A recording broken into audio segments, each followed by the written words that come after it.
Hey everyone, and welcome back to Final Fantasy XIV, where last time we picked up new work from Baderon, which sent us down here to the Skylift.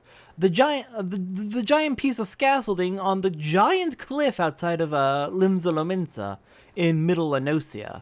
This giant cliff face did not used to exist before. 5 years ago, when Bahamut hatched from the moon, I need to emphasize that the moon, Dalamud, was an egg? Or a container of some sort for Bahamut. So Bahamut was the size of a fucking moon. Anyways, Bahamut went and tore the entire world apart, and this cliff was one of the many consequences. Anyways, Workrit down here has some work for us to do. Workrit, a Skylift operator, needs you to recover a cargo load abandoned by a terrified wagon driver and deliver it to its intended recipient. Glad am I to see you again, lass. Wagon driver just returned in a great bloody hurry, screaming about some monstrosity, what sprang out from a Millioncorn seedling in his cargo. Seems the gutless bastard tossed it over the side before turning tail and running for his life. I need you to head down the road, recover that seedling, and deliver it to Leof over at Swiftperch in western Lenosia. Whatever he pays you for the cargo is yours to keep. After all, I don't really know what else is lurking inside that plant, and you deserve to be rewarded for your troubles. Oh, and you'll also find an aetheryte in Swiftperch, so the journey should be worth your while. Now, we've been to Swiftperch before, so we already have that aetheryte, but still good to make a stop over there just to say hi. So a Millioncorn seedling had something erupt out of it. I am terrified to find out what. Alright, we are playing as Marauder today because it is our last combat class at only level 14. Everything else is at a nice 15.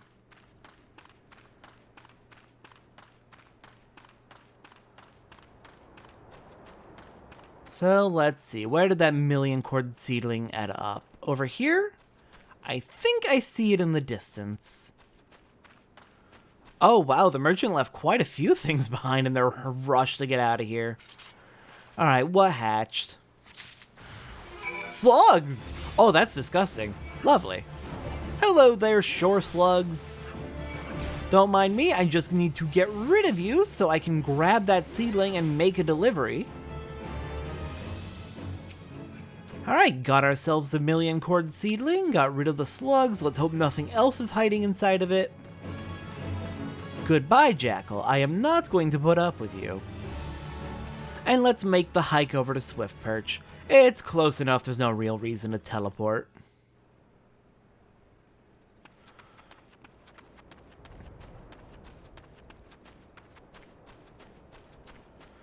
Also, for a while we've had an issue with Arcanist where, oh thank goodness it's fixed. Arcanist's item level was displayed incorrectly for some reason. I think it was just a bug with the 6.1 patch. But thankfully it looks like that is fixed now.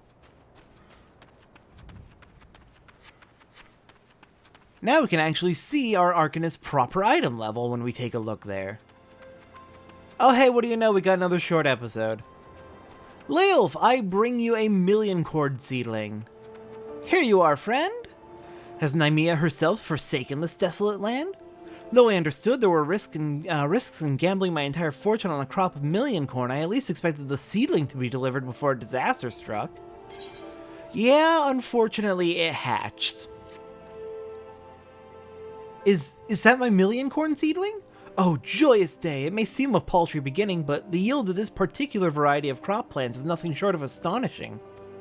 As you have undoubtedly noticed, Swiftperch lacks a certain, shall we say, vital energy? Thus I mean to restore a modicum of hope to its residents by growing a veritable ocean of corn. You, madam, seem fit to burst with vim and vigor. Might I persuade you to abide a while and help nurture this ailing settlement? I mean, sure, I guess I can stay and help. First off, let's see. 2 item levels upgrade over our Hempen Acton. Pretty good buff to our bonus stats. This would, however, be a downgrade. Why would you pick that? Oh, all classes versus Disciple of Orc. Got it. So that's for, that would be for our Arcanist. Alright then, let's go ahead and pick up the leather jacket. Get a few new bits of equipment equipped. And now that we hit level 15, we got some new actions.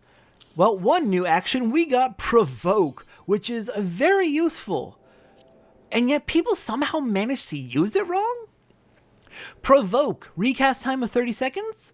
Gestures threateningly, placing yourself at the top of a target's enmity list while gaining additional enmity.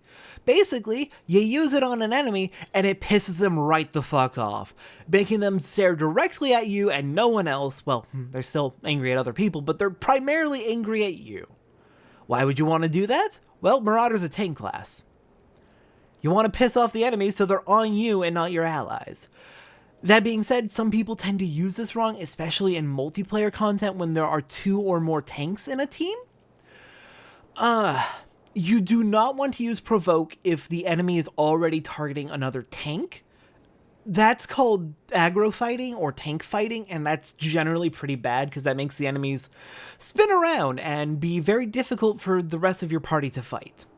You want to use Provoke if an enemy is attacking another party member who isn't a tank, because you want to get it off them as soon as possible.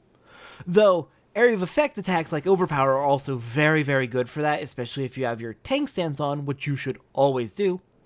The other main place where you'd use Provoke is if you need to do what's called a tank swap. If you have 2 tanks in a party, maybe more, and your main tank is about to die, you can do a tank swap by doing Provoke on the enemy, so that the enemy focuses on you and the other tank can back off and get healed. However, that's something that you want to be communicating with the other tank to do, so it's generally best done when you have a party that is in voice chat together, or you are on top of your game with the chat window, which is hard to do in the middle of fast-paced combat where you would need to do a tank swap. Unless you plan it out beforehand. Sometime, a lot of parties will just sit around at the beginning of a fight and talk strategy, and they might say, hey, at this point, do a tank swap if you know there's a big attack coming.